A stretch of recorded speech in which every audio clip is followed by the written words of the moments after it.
माणुसकीची भिंत जवळील अतिक्रमणाबाबत नगर परिषदकडे तक्रार। सामाजिक कार्यात अग्रेसर माणुसकीची भिंत सोशल फाउंडेशन हे बसस्थानक मागील परिसरात गेल्या काही महिन्यांपासून वाढलेल्या अवैध अतिक्रमणामुळे सामाजिक उपक्रमांमध्ये अडथळा निर्माण होत असून वाहतुकीचा प्रश्नही गंभीर झाला आहे।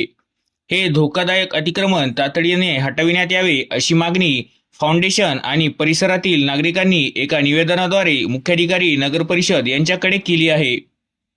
पुसद येथील शनी मंदिर परिसरात गेल्या 10 वर्षापासून माणुसकीच्या भिंतीतर्फे स्तुत्य उपक्रम राबवले जातात।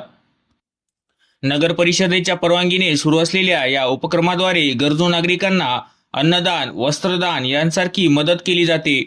मात्र गेल्या 2 महिन्यांपासून या भिंतीच्या परिसरात आणि मुख्य रस्त्यावरील फुटपाथवर काही व्यावसायिकांनी अवैधपणे ताबा मिळवला आहे। या अतिक्रमणामुळे परिसरात घाणीचे साम्राज्य पसरले असून कचऱ्याचे ढीग साचत आहे। मुख्य रस्त्यावर होणाऱ्या गर्दीमुळे अपघातांचा धोका वाढला असून पादचाऱ्यांना चालणे कठीण झाले आहे। विशेष म्हणजे या अतिक्रमणामुळे माणुसकीच्या भिंतीचे सामाजिक कार्यकर्त्यांना अनेक अडचणींचा सामना करावा लागत आहे।